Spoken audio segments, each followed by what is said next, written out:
It is that time of year to roll up your sleeves and give the gift of life. WFMY News 2's 57th annual holiday blood drive is next Tuesday, December 14th from 7 a.m. to 7 p.m. at Piedmont Hall, which is right there in the Greensboro Coliseum complex. Well, many of you have questions when it comes to giving blood, and Maya Franklin from the American Red Cross is here to answer your questions. So this is what you need to do. You need to text those questions to 336-379-5775. Remember, this is text only, so please don't call. All right, first and foremost, Maya, let's get to how, the last 2 years have been really strange for all of us, and that includes those on the blood donation side. Lots of people who were normal blood donors weren't giving blood because they were staying home, and our blood supply is low. Very low, dangerously low, in fact, at historically low levels. What we have seen happen over the past several months, usually during the fall, we're able to rebound the blood supply from the summer months when we see a drop in donations. But this year, because of the Delta variant of COVID-19, we saw another drop in blood donor turnout, about 10%, but that has affected our inventory as we move through the fall and into the winter months, a time that's always critical for blood donors to give the gift of life, to roll up a sleeve for those who are in need of life-saving transfusions. All right, and we're going to talk about how the blood drive is going to put COVID protocols into place and things like that, but I also want to get to who the blood goes to, because I think a lot of times people think, well, it's people like from car crashes, but it's much more than that. It is. Trauma victims are some of the recipients of blood donations, like those who are involved in car crashes, but there are other people who benefit from the selfless volunteers who roll up their sleeves. And those include sometimes mothers who experience complications during childbirth. Sometimes their newborn babies receive blood transfusions too.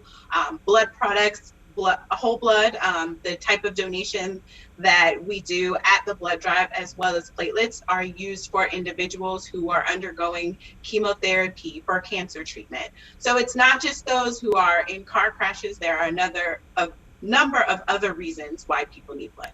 And I think of sickle cell patients, they're constantly getting blood transfusions. And so you have people who are in constant need of blood, not just the emergency time, but are in constant need of blood. All right, let's take a closer look at North Carolina and what our donations look like.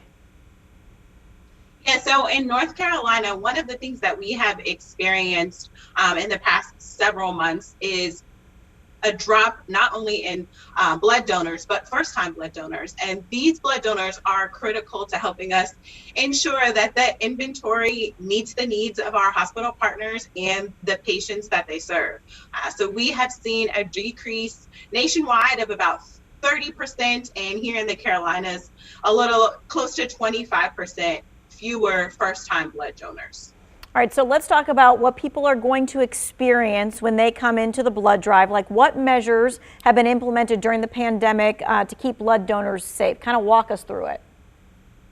Yeah, so we are requiring anyone who comes to the blood drive to wear a mask for the duration of the blood drive. We are also going to be sanitizing those donor touch surfaces, some of the computers that we use, the beds that we use, areas where donors are waiting, ensuring that people are, washing their hands, our staff are washing their hands, they're using gloves, and they are also following very strict guidelines that were put in place well before the pandemic to ensure the safety of our donors as well. That includes using sterilized needles and that sort of thing. All right, so masks are required when you're giving blood. Absolutely. From the moment you walk into the door to the moment you leave, with the exception of the time that you're in the canteen area getting refreshments after your blood donation. All right, let's talk about who is eligible to give a blood donation, because we're already getting a couple of questions. So who is eligible? Yeah, so 16 years old, you are eligible to donate blood with parental consent. You have to be at least 110 pounds to donate blood, and in general, good health on the day of your donation. Okay, and so what about vaccines and blood donation? Does it matter whether you had your vaccine? If you did have your vaccine, what do we need to do? So we do not require donors to have a to have a vaccine when they donate blood, but we do encourage those who have been vaccinated to, if not bring their card, know the name of the manufacturer that provided their vaccine. All right. Already we're getting a few questions about, is there a weight limit on giving blood? I know you said you have to be at least 100 pounds. Is there a weight limit? So again, we ask that our donors are generally in good health. As part of the donation process, there are a few health history checks, so to speak, that includes like your blood pressure, your hemoglobin levels. So as long as those things check out well, you would be eligible to donate.